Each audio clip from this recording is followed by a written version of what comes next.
नमस्कार, आप देख रहे हैं आज तक। मैं हूं आपके साथ रोहित सरदाना। शाम के 5 बजने वाले हैं और वक्त हो गया दंगल का। सिर्फ सत्ता परिवर्तन नहीं, असल परिवर्तन। बंगाल के हुगली गए प्रधानमंत्री नरेंद्र मोदी ने आज बंगाल में यह नारा दिया। हुगली की रैली में पीएम मोदी ने कहा कि मां माटी मानुष की बात करने वाले आज बंगाल के विकास के सामने ही दीवार बनकर खड़े हो गए। उन्होंने कहा कि बंगाल में बीजेपी की सरकार बनी तो टोलाबाजी खत्म होगी, कट मनी कल्चर खत्म होगा, सिंडिकेट खत्म होगा। प्रधानमंत्री मोदी पिछले 1 महीने में तीसरी बार बंगाल पहुंचे, लेकिन जिस तरह से उन्होंने ममता सरकार पर निशाने साधे हैं, उसने राज्य के चुनावी माहौल को गरमा दिया। 2019 के लोकसभा चुनाव में बीजेपी ने टीएमसी में बड़ी सेंध लगाते हुए 42 में से 18 सीटें जीत ली थी। ऐसे में एक बार फिर पीएम मोदी बंगाल बीजेपी के कैंपेन की अगुवाई खुद कर रहे हैं। उधर ममता बनर्जी भी बीजेपी को जवाब देने के लिए लगातार आक्रामक है। आज हुगली के जिस मैदान में पीएम मोदी ने रैली की है, 24 फरवरी को उसी मैदान में ममता बनर्जी की रैली होगी। तो दंगल में आज की बहस का मुद्दा है, क्या असल परिवर्तन का जो नारा पीएम मोदी ने दिया वो काम करेगा? क्या मोदी है तो बीजेपी के लिए बंगाल मुमकिन है? बताएंगे आपको आज बहस में कौन कौन से मेहमान हमारे साथ हैं। लेकिन उसके पहले जरा देखिए पीएम मोदी ने किस तरीके से ममता सरकार पर एक के बाद एक हमले बोले। पश्चिम बंगाल में भाजपा की सरकार सिर्फ सत्ता में परिवर्तन के लिए नहीं, बल्कि आसोल परिवर्तन के लिए बनानी है। आसोल परिवर्तन, बल्कि यहां कमल खिलाना इसलिए जरूरी है ताकि पश्चिम बंगाल की स्थिति में वो आसोल परिवर्तन आ सके, जिसकी उम्मीद में आज हमारा नौजवान जी रहा है।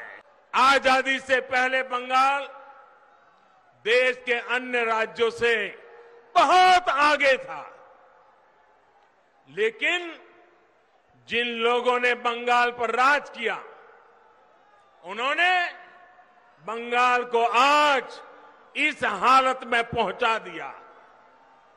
मां माटी मानुष की बात करने वाले लोग बंगाल के विकास के सामने दीवार बनकर के खड़े हो गए हैं। केंद्र सरकार किसानों और गरीबों के हक का पैसा सीधा उनके बैंक खाते में जमा करती है, जबकि बंगाल सरकार की योजनाओं का पैसा टीएमसी के टोलाबाजों की सहमति के बिना गरीब तक पहुंच ही नहीं पाता। मुझे बताया गया है कि वंदे मातरम भवन, जहां बंकिम चंद्र जी 5 साल रहे, कहते हैं कि वो तो बहुत बुरी हालत में है। ऐसे अमर गान की रचना करने वाले के स्थान को न संभाल पाना बंगाल के गौरव के साथ बहुत बड़ा अन्याय है, और इस अन्याय के पीछे बहुत बड़ी राजनीति भी है। ये वो राजनीति है जो देशभक्ति के बजाय वोट बैंक, सबका विकास के बजाय तुष्टीकरण को बल देती है। आज के पश्चिम बंगाल में अगर किराए पर बिल्डिंग भी लेनी हो तो उसमें भी कट लगता है, और ये ऐसे बदमाशी कर रहे हैं कि दोनों तरफ से कट लेते हैं। बिना सिंडिकेट की इजाजत के किराए पर बिल्डिंग भी नहीं ले सकते। बंगाल का विकास तब तक संभव नहीं है जब तक यहां सिंडिकेट का राज रहेगा। बंगाल का विकास तब तक संभव नहीं है जब तक यहां टोलाबाजों का राज रहेगा। बंगाल का विकास तब तक संभव नहीं है जब तक कट कल्चर बंगाल में रहेगा। बंगाल का विकास तब तक संभव नहीं है जब तक शासन प्रशासन गुंडों को आश्रय देगा। बंगाल का विकास तब तक संभव नहीं है जब तक कानून का राज पश्चिम बंगाल में स्थापित नहीं होता। ये तब तक संभव नहीं है जब तक पश्चिम बंगाल में सामान्य जन की सुनवाई करने वाली सरकार यहां नहीं बनती है। आज मैं बंगाल के लोगों को ये विश्वास दिलाता हूं, जब बंगाल में भाजपा की सरकार बनेगी तो हर बंगालवासी अपनी संस्कृति का गौरवगान पूरी ताकत और हिम्मत के साथ कर सकेगा। कोई उसे डरा नहीं पाएगा, कोई आपको दबा नहीं पाएगा। भाजपा उस सोनार बांग्ला के निर्माण के लिए काम करेगी। तो आपको बता दें कि दंगल में आज हमारे साथ सुधांशु त्रिवेदी हैं, वो राज्यसभा के सांसद हैं, बीजेपी के राष्ट्रीय प्रवक्ता हैं। हमारे साथ शाकिर अली हैं, वो तृणमूल कांग्रेस के नेता हैं। हमारे साथ अभय दुबे हैं, वो कांग्रेस पार्टी के राष्ट्रीय प्रवक्ता हैं। और हमारे साथ प्रोफेसर संगीत रागी हैं, दिल्ली यूनिवर्सिटी में पढ़ाते हैं, राष्ट्रीय स्वयंसेवक संघ के जानकार हैं। आप सबका स्वागत है दंगल में। सबसे पहले शाकिर अली, प्रधानमंत्री नरेंद्र मोदी की बातें आपने सुनी होंगी और कुछ बड़े पॉइंट्स हमने अभी सुनवाए। टीएमसी की प्रतिक्रिया प्रधानमंत्री की इस रैली पर। कोलकाता का एक प्रकार रोहित भाई, ऐसा है कि लेकिन बहुत जहां प्रधानमंत्री जिस जिले में आए थे हुगली जिला, वो हुगली जिला से ही मैं रहने वाला हूं। आश्चर्य की बात है कि उन्होंने जो भी बात कहा, हमको लगता है कि हुगली की मिट्टी से वो नावाकिफ थे। उन्होंने कहा कि पानी का समस्या, हमारे पूरे बंगाल में पानी का समस्या है ही नहीं। दूसरी बात कि यहाँ पर उन्होंने कहा कि रेलवे का जो आज हमने मेट्रो का उद्घाटन किया है वो यहाँ के लोगों के लिए सुविधा मिल गया। लेकिन आपको याद करना चाहिए कि ये नवापाड़ा नॉर्थ 24 परगना से शुरू होता है और नॉर्थ 24 परगना में दक्षिणेश्वर में जाके खत्म होता है। तो ये जो है मेट्रो प्रोजेक्ट से हुगली वाले को कोई फायदा होने वाला नहीं। लेकिन ये भी प्रोजेक्ट, यही प्रोजेक्ट कहेंगे कि किसी न किसी को तो फायदा जरूर पहुंच रहा है। लेकिन ये फायदा पहुंचाने के पीछे यूपीए 2 गवर्नमेंट में जब ममता बनर्जी थी तो उन्होंने रेल मंत्री के हिसाब से रेल मिनिस्टर के बजट में उन्होंने इस नवापाड़ा से दक्षिणेश्वर मेट्रो प्रोजेक्ट का उन्होंने बजट में पास कराया था और उसका उद्घाटन आज प्रधानमंत्री जी ने किए। लेकिन ये जो जनता की परेशानी है, ये परेशानियों को जब यूपीए 2 में ममता बनर्जी रेल मंत्री थी उस वक्त उन्होंने सोचा कि नहीं, ये मेट्रो रेल होना जरूरी है, जिसका आज जो है उद्घाटन हुआ। तो आप बताइए, यूपीए 2 में प्रधानमंत्री तो एक राज्य के सीएम थे, चीफ मिनिस्टर थे, उनको बंगाल के बारे में क्या पता? उनको बंगाल के बारे में क्या पता? आज वो बोलते हैं कट, जहां भी कोई भी प्रोग्राम या प्रकल्प पार्टी है सेंट्रल का, कट मनी की बात बोलते हैं। अरे उन्होंने तो सिर्फ 2 पूरे हिंदुस्तान को कट करने के लिए 2 गुजरातियों को रखा है ताकि पूरे हिंदुस्तान के प्रोजेक्ट से कट किया जाए और पूरे हिंदुस्तान को प्रोजेक्ट को बेचा जाए। तो ये जो इनके पास में जो 2 कट मनी के मसीहा है, उनके बारे में प्रधानमंत्री अगर बोलते तो बहुत अच्छा होता। हम जानते हैं कि बंगाल में इनका नजर हावड़ा ब्रिज पर है, हल्दिया पोर्ट को वो बेचने वाले हैं, विक्टोरिया मेमोरियल को बेचेंगे और न जाने बंगाल के कितने ऐतिहासिक जगह है उनको ये लोग बेच देंगे।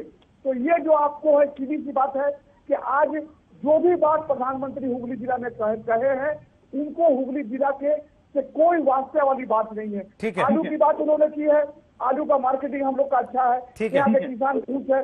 कभी ने आपने कभी नहीं देखा होगा आलू के आंदोलन में। आपने जूट का बात कहा, जूट की बात करके पहले जूट के जमाने में लोगों को बिहार यूपी से पकड़ के मालिक लेके आते थे काम दिलवाने के लिए।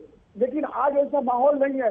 मैं प्रधानमंत्री जी से सवाल करना चाहता हूँ कि वो बताएं कि आज कितने भारतीय विदेशों में, आप एशिया और अफ्रीका और यूरोप के कंट्री में कितने भारतीय काम करने के लिए भारत से चले गए। ठीक है, जिम्मेदार कौन है? सुधांशु त्रिवेदी वो कह रहे हैं हुगली में तो कोई दिक्कत ही नहीं है, पानी भी झमाझम आता है, आलू की समस्या भी नहीं है और यहाँ के आदमी तो बाहर भी नहीं जाते।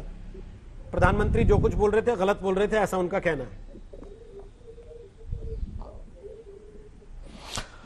देखिए, प्रधानमंत्री जी किस प्रकार से अपना व्यापक विचार रखते हैं, मैं एक छोटा सा उदाहरण देना चाहता हूं। जैसे इन्होंने कहा पानी झमाझम आता है, बिल्कुल भारत का जो पूर्वी हिस्सा है जिसमें बंगाल, बिहार और असम जैसे राज्य आते हैं, वहां काफी पानी गिरता है, नदियों के पाट चौड़े हैं, कई बार बाढ़ की समस्या भी रहती है। तो क्या इस सिचुएशन में से एक नया रास्ता निकाला जा सकता था? तो याद करिए, इनलैंड वाटरवेज अथॉरिटी हमारे जमाने में शुरू हुई और हावड़ा से लेके और वाराणसी तक इनलैंड वाटरवेज ट्रांसपोर्टेशन शुरू हुआ, जिसकी वजह से जो रेल और रोड के मुकाबले लगभग 1/10 कॉस्ट आती है। इसी प्रकार से अभी आप देखा प्रधानमंत्री जी ने क्या बोला कि 100वीं किसान रेल कोलकाता से महाराष्ट्र के लिए शुरू हुई यहां से। इससे क्या होगा कि यहां के किसानों को महाराष्ट्र, पुणे के जो बाजार हैं वहां सीधे अपना उत्पाद पहुंचाने का मौका मिलेगा, फल, सब्जी, मछली और जो कुछ भी किसी भी प्रकार के कृषि उत्पाद। सिर्फ यह कहने का तात्पर्य है कि भाई एक जमाने में हम जब सुनते थे बचपन में कि कोलकाता जो है, किताबों में मैंने पढ़ा था कि भारत का सबसे बड़ा औद्योगिक शहर था और कहा जाता 47 में तो 30% से ज्यादा इंडस्ट्रीज कोलकाता में थी। आज क्या हो गया वहां पर? आज मुंबई और चेन्नई तो छोड़िए, दिल्ली तो छोड़िए, अहमदाबाद, हैदराबाद, बेंगलुरु सबसे पीछे चला गया। उसके बाद आप कह रहे हैं सब कुछ बहुत अच्छा है, सब कुछ बहुत झमाझम है।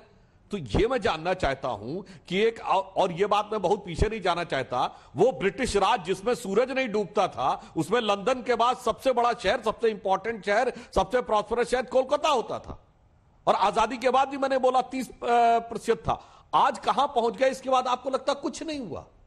और वो तो एक अलग बात है कि बंगाल की महान संस्कृति जो कि अनेक प्रकार की कलात्मक रचनाओं के लिए जानी जाती थी, वो आज इस प्रकार के होने वाले राजनीतिक हिंसाओं के लिए जाने लगी। उसके बाद भी लगता आपको कुछ नहीं हुआ। तो हम ये कहना चाहते हैं, विकास और बंगाल की संस्कृति दोनों के उत्थान के लिए भारतीय जनता पार्टी प्रतिबद्ध है और प्रधानमंत्री जी का वक्तव्य उसी की एक अभिव्यक्ति। एक महीने में 3 बार पीएम मोदी होके आ गए कलकत्ता, बंगाल के अलग अलग हिस्सों में, अलग अलग कार्यक्रमों में, और वहां से उनके तेवर, उनके हमले सीधे तृणमूल कांग्रेस पर और ममता बनर्जी पर जो रहे, उसको लेके सीधा सवाल मेरा यह है कि क्या आपको बंगाल में उम्मीद दिख रही है इसलिए प्रधानमंत्री को इतना भेज रहे हैं, या प्रधानमंत्री को इतना भेज रहे हैं इसलिए बंगाल में उम्मीद हो रही है आपको? मैं बताता हूं, आप बंगाल में उम्मीद किस बात की दिख रही है?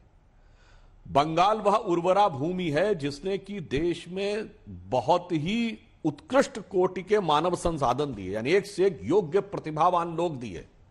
वो टैलेंट निकलना क्यों बंद हो गया? भाई साहब, जिस इलेक्ट्रिसिटी से हम लोग काम कर रहे हैं, ईमानदारी की बात, जगदीश चंद्र बसु को मिलना चाहिए था इसका श्रेय। अब मिल गया एडिसन को, वो एक अलग बात है, चूंकि हम उस समय गुलाम थे। और आप देख लीजिए गॉड पार्टिकल में का जो नाम हिग्स बोसॉन है, उसमें बोस नाम सत्येंद्रनाथ बोस के नाम पे है। मैंने सिर्फ उदाहरण दिया। रविंद्र संगीत से लेके जो नोबेल पुरस्कार मिला था, इतनी प्रतिभाएं, मैं तो कह रहा हूं हिंदी सिनेमा में देख लीजिए सबसे ज्यादा योगदान बंगालियों का था। आज अचानक सब कुछ कहां लुप्त हो गया? वो सारी प्रतिभाएं कहां चली गई? उम्मीद यहां पे है कि वो भारत जब 21वीं सदी में मोदी जी के नेतृत्व में महान बनने के लिए उभर रहा है, तो बंगाल की कलात्मकता, सृजनात्मकता उसमें अग्रणी भूमिका में होनी चाहिए थी। ठीक है, पर बंगाल तो कहीं बहुत पीछे छूट गया। यह संभावना है। राजनीति तो बहुत छोटी चीज है मान्यवर। ठीक है, अभय जी, वो लोग तो कम से कम प्रचार कर रहे हैं, आप लोग कहां हैं बंगाल में? रोहित सरदाना जी, असम में, बंगाल में, केरला में, 5 राज्यों में कांग्रेस पार्टी दृढ़ता से चुनाव लड़ रही और है। मैं तो उम्मीद कर रहा था सुधांशु त्रिवेदी जी बंगाल का जिक्र करेंगे, तो न प्रधानमंत्री जी न सुधांशु जी, श्यामा प्रसाद मुखर्जी साहब को भूल ही गए बिल्कुल। जो कांग्रेस पार्टी के नेता हैं वो इतिहास पुरुष के रूप में आप ओन करते हैं, लेकिन अपने राजनीतिक दल के नेताओं का उल्लेख भी नहीं करते। अभी प्रधानमंत्री जी असम होकर आए, इसके पहले जल जीवन मिशन, उन्होंने कहा कि हमने जल जीवन मिशन से क्रांति ला दी। 3,60,000 करोड़ रुपए का प्रोजेक्ट था। क्या हाल किया है जानते हैं? 63 लाख परिवार असम में, कितनों को पानी पहुंचाया? सिर्फ 40 करोड़ रुपए दिए, वहां 523 का झांसा दिया और 40 करोड़ रुपए दिए। यही हाल वेस्ट बंगाल का है। 0.6% टोटल अनाउंसमेंट का लोकेशन। आपने असम में गए प्रधानमंत्री जी, 2014 में। वहां उन्होंने कहा कि जो द्वीप से असम को जोड़ने के लिए मैं घोषणा करता हूं, आप वहां के मुख्यमंत्री को वोट दीजिए, मैं उसको तैयार कर दूंगा। अभी 4 दिन पहले 5 दिन पहले जब गए तब वहां पर भूमि पूजन किया। चाय बागान के चाय जनजाति के लोगों से क्या प्रॉमिस किया था आपने? 351 रुपए देंगे, शेड्यूल ट्राइब का दर्जा देंगे, सभी को घर मिलेगा। अभी जिस दिन प्रधानमंत्री जी गए थे उस दिन जनजाति समूह के लोगों ने उनके खिलाफ विरोध प्रदर्शन किया। कामाख्या का रेलवे स्टेशन हम रिनोवेट कर देंगे, अंतरराष्ट्रीय स्तर का बना देंगे। अभी डीपीआर भी तैयार नहीं हुई। अभी आपने कहा ब्रह्मपुत्र के किनारे पूरा रोड नेटवर्क खड़ा कर देंगे, नितिन गडकरी साहब अनाउंस करके आए। क्या हाल है? अभी लोकसभा में बताया कि उसका कोई प्रस्ताव भी है ही नहीं मंत्रालय के पास। भूल गए बिहार? जब चुनाव आता है तब अनाउंसमेंट याद आते हैं आपको। 1,25,000 करोड़ रुपए का पैकेज, क्या हुआ? आप उसका कोई व्हाइट पेपर देने को तैयार नहीं। जम्मू कश्मीर का क्या हुआ? कोई व्हाइट पेपर देने को तैयार नहीं। मुझे ये बात बताइए, सुनिए ना, ये पश्चिम बंगाल, मेरा सवाल सर ये है, इनके राज्य में अगर ये स्थिति है तो आपके तो अपने जो हाथ में राज्य है वो भी निकले जा रहे हैं। आज पुडुचेरी की सरकार भी चली गई आपकी, जबकि आपको तो लाभ मिलना चाहिए था इस परिस्थिति का। देखिए, ये समर्थन मूल्य किसानों को नहीं देना चाहते हैं और विधायकों को समर्थन मूल्य से कहीं अधिक कीमत में रिटेल काउंटर खोल लिए साहब। तो बिक जाते हैं आपके विधायक, ऐसे लोग रखे हैं आपने पार्टी में। उपहास, हाँ, ऐसे लोग नहीं। मैं तो उन विधायकों को भी कहता हूं जो बिक रहे हैं, जो प्रजातंत्र को बेच रहे हैं, किसी राजनीतिक दल के हो। इससे ज्यादा शर्मसार कर देने वाली कोई बात होती है? किसी राजनीतिक दल के लिए आप कह रहे होते हैं अभय जी तो अलग बात थी। आप अपनी पार्टी के लिए कह रहे हैं कि हमारे विधायक बिकाऊ हैं, बिक जाते हैं जब तब। बड़ी अजीब बात है। जो बिके क्या कहे बताइए ना। ईमान, अरे नहीं, आप देखिए, भाग मुकुल भाग, सीबीआई आ रही है। क्या नारा दिया था? कहां है वो मुकुल और कहां गई सीबीआई? अब कोई नाम नहीं लेता। हेमंतो बिस्वा शर्मा 14 रेड डाली शारदा स्कैम में, बोले 20 लाख रुपए महीना आ रहे हैं। भारतीय जनता पार्टी में शामिल हो गए तो सारे पाप धुल गए उनके। अब वो पूजनीय हो गए दोनों लोग। तो ये इनका चाल चरित्र और चेहरा है भारतीय जनता पार्टी का। और आपके विधायक डर के भाग रहे हैं आपको छोड़ के, या बिक जा रहे हैं? क्योंकि आपने पहले कहा कि रिटेल काउंटर खुला है, ये खरीद लेते हैं हमारे विधायकों को। और मेरा सवाल यह था, ऐसे लोगों को आप रखते हैं, ऐसे लोगों को टिकने देते हैं आप जो बिक जाते हैं जीतने के बाद? देखिए रोहित सरदाना जी, सिर पर नहीं लिखा होता है, जनता ने चुना है। एक दिन पहले तक स्टेटमेंट देते हैं जो विधायक कि साहब ये प्रजातंत्र की रक्षा के लिए हमें, और उसके बाद 35-40 करोड़ रुपए में बिक जाते, क्या कीजिएगा? 5 होते बताइए ना। आपके एमपी वाले बिक जाते हैं, राजस्थान वालों की बिकने की नौबत आ जाती है। हालांकि बाद में मालूम पड़ता है शायद कि वापस आपने उनसे ज्यादा पैसा दे दिया, वरना आपके पास क्यों टिकते। और फिर पुडुचेरी वाले बिक जाते हैं। यहाँ क्या कर रहे वेस्ट बंगाल में? सारे राजनीतिक दलों के प्रतिपक्षी और सारे राज्यों में एक जैसा व्यवहार है। जहां नहीं जी, मुझे एक बड़ी उपलब्धि बता दीजिए, इनकी 2014 के बाद सरकार बनी, कौन से राज्य में इन्होंने बहुत प्रचंड बहुमत से सरकार बनाई? सारी खरीद फरोख्त करके, जहां बहुमत नहीं था, गोवा से लेकर मणिपुर तक, वहां पर दबाव बनाकर इन्होंने सत्ता हथिया ली। अब मैं इनसे आखिरी सवाल पूछता हूं, मुझे बस एक आखिरी कंक्लूडिंग स्टेटमेंट। पिछले चुनाव में असम हो या वेस्ट बंगाल, खूब आपने सांप्रदायिक उन्माद फैलाया, सीएए, एनआरसी, क्या हुआ साहब? 1 जनवरी 2020 को वो कानून आ गया, दिसंबर में ही नोटिफाई हो गया था। कितनी नागरिकता दी रिलीजियसली परसिक्यूटेड लोगों को, धार्मिक रूप से प्रताड़ित कितने लोगों को? 600 परिवार तो वापिस पाकिस्तान लौट गए, 15,000 परिवार जाने वाले हैं। आईबी ने रिपोर्ट दी थी कि कम से कम 31,000 परिवार तो ऐसे हैं जिन्होंने दिसंबर 14 के पहले ये कहा था। सुनिए, लेकिन इससे इतर आपकी भी जवाबदेही है सर कि जब सीएए का कानून आता है तो आप ही लोग विरोध में खड़े होते हैं, और फिर आप ही को यह भी बुरा लगता है कि कई परिवारों को वापस जाना पड़ गया। नहीं सर, दूसरी बात सर, आपकी सरकार में जो चीजें हुई हैं शरणार्थियों के नाम पर और घुसपैठियों को किस तरीके से जस्टिफाई किया गया है वोट पाने के लिए, बताइए। वो सर वो भी उसका खामियाजा आपने खुद भुगता है, उसका खामियाजा आपने खुद भुगता है। आपने सुधांशु से सवाल पूछा, वो जवाब दे रहे हैं, फिर संगीत रागी के पास जाता हूं। मुझे बताइए, जवाब देना सुधांशु जी, आइडेंटिफाई किया आपने? देखिए रोहित जी, आज फिर वही राग अलाप। रोहित जी, आप ही खड़े हुए थे ना विरोध में कि इन पर कार्रवाई नहीं होनी चाहिए। अरे आप ही खड़े हुए थे ना, इन पर कार्रवाई नहीं होनी चाहिए, इनको डिटेंशन सेंटर में मत भेज देना। देश को बांट कर अपना अबे जी, आपने कहा था ना इनमें से एक भी डिटेंशन सेंटर में नहीं जाना चाहिए, कहा था। आज नहीं गया तो कह रहे कि क्यों नहीं भेजा, क्यों नहीं निकाला? आप हैं किस तरफ ये तो तय नहीं कर पा रहे आप अभी तक। नहीं, गलत बात। देखिए, हम आज पहले भी विभिन्न भाषा, भूषा, भेषज, धर्म, संस्कृति, संस्कारों का देश है, करिए, लेकिन देश के बाहर से अगर कोई आ रहा है ऐसा जिसके पास कागज नहीं है, इनका जो इरादा, तो आप उसको बचाने के लिए दूसरों को ये बरगला देंगे कि तुम्हारे कागज मांग के तुमको निकाल देंगे और फिर चुनाव में खामियाजा उठाएंगे उसका, तो आप कहेंगे कि वो सांप्रदायिक उन्माद था। बहरहाल आपकी बात का जवाब सुधांशु जी देंगे, वो देना चाहते हैं जवाब। सुनिए, 1 साल हो गए, रूल्स भी नहीं बनाए, रूल्स भी इन्होंने देखिए, मैं आपकी बात का जवाब देता हूं। जवाब दे दीजिए। अब आपका वक्तव्य लंबा हो गया, नागरिकता पुराने, एक सेकंड, जो नागरिकता 1955 के कानून से दी जा रही थी, संक्षिप्त में आपकी सारी बातों की जवाब दे देता हूं। स्थगित पड़ी है। ठीक है जी, अब जवाब सुन लीजिए, फिर शाकिर साहब और संगीत रागी बोलेंगे। अच्छा, अब मैं जवाब दे देता हूं। पहली बात इन्होंने कही इनके विधायकों की खरीद फरोख्त की, तो मैं याद दिलाना चाहता हूं, इसी पश्चिम बंगाल विधानसभा में जो पिछली बार आपके विधायक जीत के आए, शायद 23 या 24, यह माना जाता है जिस पार्टी के टिकट पे जीत के आते हैं उससे वो प्रतिबद्ध रहते हैं, पर पहली बार आपके जीते हुए पश्चिम बंगाल के विधायकों से एक शपथ पत्र भी भरवाया गया कि वो पार्टी के प्रति निष्ठावान रहेंगे, सेपरेट सबसे। क्यों आवश्यकता पड़ी इस बात की?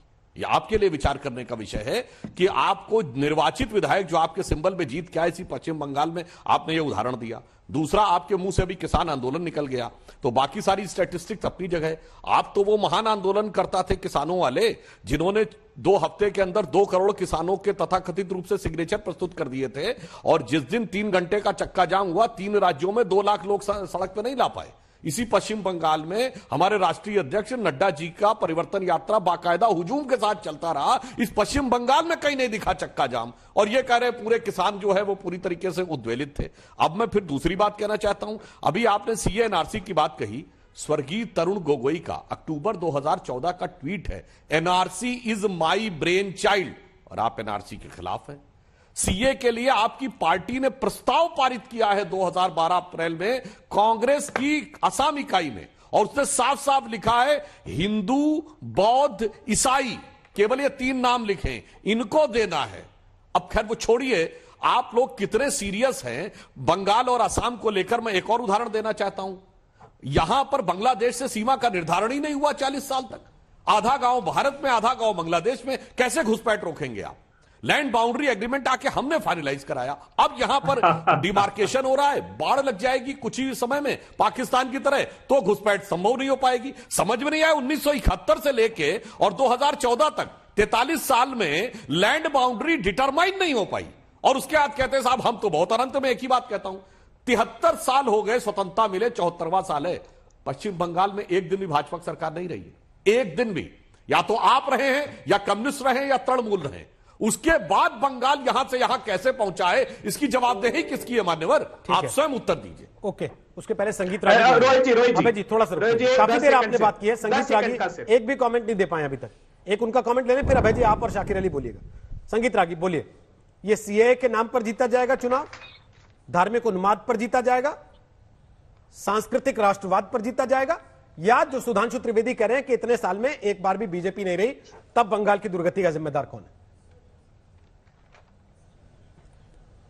देखिए, सुधांशु जी ने करीब करीब सारी बातें उठा दी। कोई चुनाव में एक मुद्दा ऐसा नहीं होता है, लेकिन इससे कौन भूल सकता है कि भारत के सांस्कृतिक राष्ट्रवाद का जो घोष है वो बंगाल की भूमि से निकला, बंकिम से निकला, अरविंदो घोष से निकला, स्वामी विवेकानंद से निकला। और वहां पर आज क्या स्थिति है, हम लोग वसीर हाट देख रहे हैं, मालदा देख रहे हैं, सरस्वती पूजा का विसर्जन नहीं हो पाता है, उसकी तरफ भी टकटकी लगाना पड़ता है। तो ऐसी स्थितियों में क्या ये चुनाव का मुद्दा नहीं होगा? दूसरा, एक समय था जब पश्चिम बंगाल जो है वो, जैसा कि सुधांशु जी ने भी याद दिलाया, जब प्रेमचंद के इतिहास उपन्यास पढ़ते हैं, कहानियां पढ़ते हैं, तो कहा सैया गए परदेश, ठुमरी गाई जाती थी, कहानियां लिखी जाती थी, तो वो इंडस्ट्रियल हब हुआ करता था। आज जाकर के बंगाल की स्थिति देख लीजिए। तीसरी बात जो है वो कट मनी का कल्चर, इसके बाद के बारे में राजनीतिक संस्कृति में हिंसा की बात, ये सारे मुद्दे हैं। प्रधानमंत्री जी ने करप्शन की तरफ इशारा किया है, सांस्कृतिक राष्ट्रवाद की तरफ इशारा किया है, और ये दोनों मुद्दे, और साथ साथ वहां पर एक डेवलपमेंट के लिए एक नए सोच की जरूरत है पश्चिम बंगाल में। इन तीनों बातों पर एक बात छोटी सी कह के अपनी बात को रोकूंगा कि आईएमडीटी एक्ट जब सुप्रीम कोर्ट में आया था, तो इन्हीं बांग्लादेशियों के लिए आईएमडीटी एक्ट पर सुप्रीम कोर्ट की क्या प्रतिक्रिया थी? कांग्रेस पार्टी ने आईएमडीटी एक्ट इसलिए लाया है ताकि बांग्लादेशियों को यहीं पर बसाया जाए, न कि उनको बाहर किया जाए। ठीक है। आप ही के एक नेता कहते थे कि हम आसाम में अली और कुली के सहारे सत्ता में रहते हैं। तो जो आपने अपराध किया है, देश के साथ अपराध किया है अभय जी, उस चीज को एक्सेप्ट कीजिए कि आपने सत्ता में बने रहने के लिए आप जो राष्ट्रीय परिदृश्य है, राष्ट्रीय सोच है, उसको भी आपने गवा दिया है। ठीक है। सवाल यह कि मोदी है तो क्या बंगाल मुमकिन है? सुधांशु त्रिवेदी हमारे साथ हैं, बीजेपी से शाकिर अली, तृणमूल कांग्रेस से अभय दुबे, कांग्रेस पार्टी से, और संगीत रागी दिल्ली यूनिवर्सिटी पढ़ाते हैं, आरएसएस के जानकार हैं। आप सबका एक बार फिर से स्वागत है। शाकिर अली, आपके लोग भी बिक रहे हैं क्या, जो एक के बाद एक जा रहे हैं टीएमसी से? वहां भी सेल लगी है क्या? नहीं, ऐसी देखिए, जिनको टिकट नहीं मिलने वाला था, प्रशांत जी का रिपोर्ट बताया था, वो बहुत सारे लोग जो उसमें ऐसे भी हैं जो उनको टिकट नहीं मिलने वाला था, वो लोग चले गए। और भी हो सकता है और दो चार जाए, ऐसा भी उम्मीद किया जा सकता है। लेकिन सबसे बड़ी बात है कि अब वो बंगाल में मुद्दा नहीं रहा। बंगाल का इनकी हर स्कीम जो है, हर मुद्दा फेल होते जा रहा है। पहले इन्होंने सोचा कि पार्टी के कुछ लोगों को इस तरह से ले ले, जैसे जो भी चिट फंड में हो या जो भी करप्शन में जुड़े हुए हैं उनको इन्होंने ले लिया, उनको डरा के ले लिया। खैर कोई बात नहीं, और कुछ लोग अपने मर्जी से गए, छोड़िए, उस पर नहीं आना चाहते। लेकिन उसके बाद जो भी इनकी जो सोच थी, वो सोच जब पूरी तरह से हर जगह से वो सोच रहे कि बंगाल हमारे हाथ में नहीं आने वाला है, तो उन्होंने सीबीआई, ईडी और इनकम टैक्स, ये सब का जो है अब अटैक करने वाले हैं बंगाल पर, जो आपको आज के दिन देखने को मिला होगा और दूसरा कल भी देखने को मिला होगा। आप जरा सोचिए कि 2014 का जो चुनाव हुआ उसमें शारदा नारदा, 2016 का चुनाव हुआ उसमें शारदा नारदा, 2019 का चुनाव हुआ था शारदा नारदा, और अब 2021 का चुनाव उसमें सीबीआई, ईडी। तो ये जो है, ये मशीनरी जो है हर चुनाव में बंगाल में लगा है, और इसका सीधा फायदा जो है ममता बनर्जी को मिला है, क्योंकि बंगाल की जनता जानती है कि यहाँ जो सीबीआई और ईडी और ये जो भी मशीनरी इस्तेमाल होती है, वो चुनाव में डराने और धमकाने के लिए, तो आप इस बात से खुश हैं कि सीबीआई, ईडी का इस्तेमाल हो रहा है, उसका फायदा मिल जाएगा ममता बनर्जी को? एक मिनट खत्म। देखिए, आप बताइए कि जो अभिषेक बनर्जी की पत्नी को 24 साल की लड़की है, उसको 2 बजे सम्मन मिलता है और बोलता है कि 3 बजे हम पूछताछ करेंगे। ऐसे कोई भी कानूनी इख्तियार है क्या कि किसी को 2 बजे नोटिस दे और 3 बजे बोले? जिसके पास 8 महीना का एक बच्चा है, उसको इस तरह से हेकल किया जाए कि 2 बजे नोटिस देके बोले कि 3 बजे आपसे हमको पूछताछ करना है? क्या उनके लिए इतने ही समय था, इतनी जल्दीबाजी थी? क्या वो भागने वाली थी, या क्या भाग जाएगी बंगाल छोड़ के? भागने वाले नहीं है बंगाल छोड़ के। लेकिन आप इतना 1 घंटे के समय में एक लड़की से आप पूछताछ करेंगे, सवाल जवाब करेंगे, उनको 1 घंटा का मोहलत देंगे? ठीक है। क्या ये बदला? और ये सिर्फ बदला और बदला के साथ हो रहा है। सुधांशु जी, जब पीएम मोदी को उतार दिया तो फिर ये सीबीआई, ईडी को क्यों उतार रहे हैं साथ में? ये सवाल है टीएमसी का। बोलिए, जवाब दीजिए, फिर अभय जी के पास आ रहा हूं। देखिए, अभी जो शाकिर अली जी ने बोला उसमें स्वयं में अपने आप में कई अंतर विरोध है। पहले कहने लगे जो लोग करप्शन में इन्वॉल्व थे उनको लेकर जब काम नहीं बना, तो भाई पहले स्पष्ट कर दें कि तृणमूल कांग्रेस क्या शारदा नारदा स्कैम को स्कैम मानती है कि नहीं? वो तो कहते हैं स्कैम ही नहीं था। जब स्कैम ही नहीं था तो वो लोग आपके हिसाब से भ्रष्ट कैसे हो गए? या फिर आप उनको भ्रष्ट कह रहे हैं तो मान लीजिए कि स्कैम था। ये दोनों बातें अपनी सुविधा के अनुसार नहीं चलेंगी। ये कहते हैं अंतर विरोध की बात करना। दूसरी बात आपने कही, जहां तक सीबीआई की बात है, तो मैं याद दिलाना चाहता हूं अभी केवल 2 साल पहले 2G केस में सीबीआई कोर्ट से राहत मिल गई थी, वो सत्य की विजय थी। सीबीआई केवल बातचीत करने के लिए कोलकाता पुलिस कमिश्नर को केवल बातचीत करने के लिए, यानी कुछ पूछताछ करने के लिए आए, तो देश के इतिहास में पहली बार मुख्यमंत्री धरने में बैठ गई। ऐसा कभी होता है? चलिए, गिरफ्तार करने आ रही हो, एक बार आप विरोध करें, समझ में आता है। कस्टडी में लेने आ रही हो, तो यह समझ लीजिए कि आपकी संवैधानिक संस्थाओं के प्रति क्या आस्था। अब इस घटना पे आते हैं। भाई, मैं तो आप ही के चैनल पे रोहित जी 2 दिन पहले था, जब इनकी पार्टी से एक दूसरे प्रवक्ता बैठे थे, तो वो एक भाजपा कार्यकर्ता जो कि ड्रग के आरोप में अंदर गई, तो कह रहे थे अगर आप पूरी तरीके से ठीक है तो आपको क्या बात है डरने की? आपको जांच में सहयोग करना चाहिए और भाजपा वालों को उनसे उनके पक्ष में नहीं बोलना चाहिए। तो आज भाई तृणमूल वाले क्यों पक्ष में बोल रहे हैं? और अभिषेक बनर्जी जी पे आरोप पहली बार नहीं लगा है। जब कोलकाता एयरपोर्ट के ऊपर कस्टम के अधिकारियों ने जांच की थी, याद करिए 2 साल पहले, तो कोलकाता पुलिस ने किस ढंग से हस्तक्षेप करके वहां से जबरन उनको अलग ले जाने का काम किया था, एक तरीके से पुलिस का दबाव इस्तेमाल करके। इसलिए इन चीजों के ऊपर जो भी निष्पक्ष है, अरे साहब आप तो भूल गए, हमारे जमाने में तो हमारे मुख्यमंत्रियों ने 8-8 घंटे सीबीआई के सामने बैठ के कोई असहयोग नहीं किया। मोदी जी ने 8 घंटे सीबीआई को अपना जवाब दिया और धेला भर नहीं प्रूव कर पाए कोर्ट, लेकिन धेला भर नहीं प्रूव कर पाए। अगर आप पाक साफ है तो किसी बात पे क्यों करने की? सुधांशु जी, अब आपने खुद ही छेड़ा है तो एक बात का जवाब दे दीजिए कि जो आपकी महिला नेता पकड़ी गई ड्रग के आरोप में, आप लोग उसके साथ हैं या नहीं है? पहली चीज। दूसरा, उसके वीडियो सार्वजनिक तौर पर दिख रहे हैं जहां पुलिस उसे ले जा रही है, देखिए वो आपकी पार्टी के कई बड़े लोगों के नाम ले रही है, आप उनके भी साथ हैं या नहीं है? और उनसे खुद पूछताछ भी कर रहे हैं कि नहीं?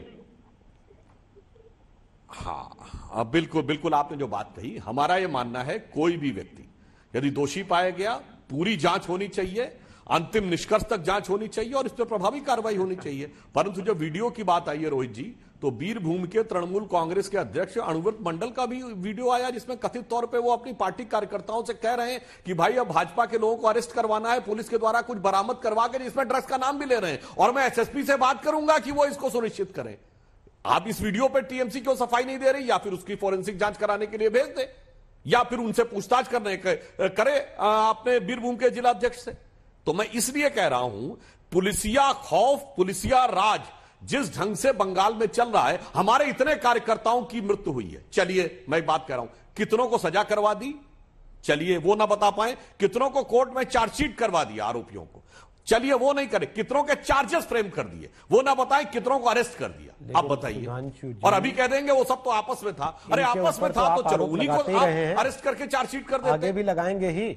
आप तो चाल चरित्र चेहरा वाली पार्टी हैं, अपने नेताओं से आप नहीं पूछेंगे कि लड़की आप लोगों का नाम क्यों ले रही है? वो तृणमूल कांग्रेस का नाम ले रही होती तो समझ में आता था कि राजनीतिक साजिश है, वो तो अपनी पार्टी के नेताओं का नाम ले रही है सर, उनसे भी नहीं पूछेंगे? अच्छा चलिए रोहित जी, आपने तो बड़ी अच्छी बात कही।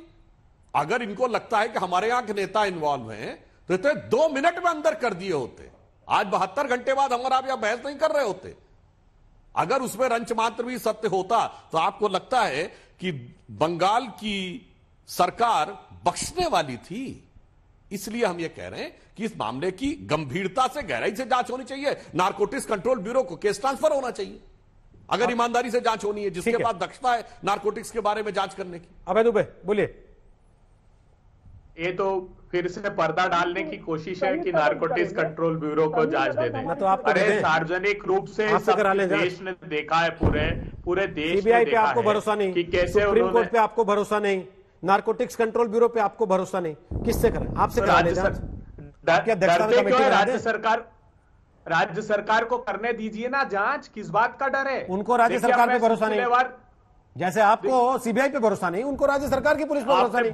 फिर आपने बहुत प्रासंगिक बात की कि वो महिला खुद भारतीय जनता पार्टी के नेता कैलाश विजयवर्गीय जी के खास समर्थक का नाम ले रही कि उसकी करतूत है ये, पकड़े जाएंगे सब, चिंता मत कीजिए सुधांशु त्रिवेदी जी। जो 2-3 आपने गलत तथ्य रखे हैं उस पर मैं भी प्रकाश डाल देता हूं। मुझे ये बताइए, बड़ा आप सीना चौड़ा करके कह रहे हैं लैंड बाउंड्री एग्रीमेंट पश्चिम बंगाल के साथ भारत का। जानते हैं जब कांग्रेस पार्टी पूरा तैयार ये प्रस्ताव कर रही थी तो सुषमा जी क्या कह रही थी सदन में कि हमारी अस्मिता को बांग्लादेश में गिरवी रखा जा रहा है। अब मैं आपको बता दूं उस लैंड बाउंड्री एग्रीमेंट का सच। 4096 किलोमीटर की लैंड हमारे साथ सीमा है बांग्लादेश की। आपने 10,000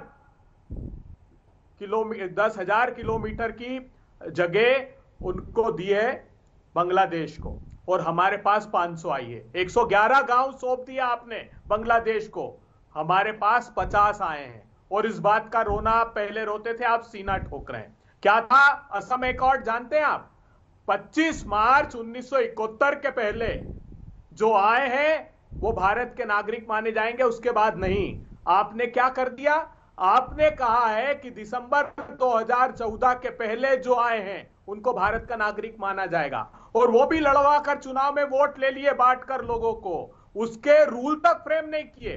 जो 1955 का कानून था जिसमें नागरिकता दी जा रही थी, जिसमें कमिटी ने यह पाया था कि गुजरात में वो पावर कलेक्टर को डेलीगेट करने के बावजूद मोदी जी के मुख्यमंत्री रहते वहां नागरिकता नहीं दी गई 350 परिवारों को राजकोट में। ये फाइंडिंग्स पढ़िएगा पार्लियामेंट्री स्टैंडिंग कमेटी की। तो दोहरा चरित्र और मुखौटा लगाना बंद कीजिए आप। ठीक है, सुधांशु जी जवाब दे रहे हैं, संगीत रागी उसके बाद आपके पास आना लास्ट कमेंट के लिए। सुधांशु जी फटाफट से जवाब।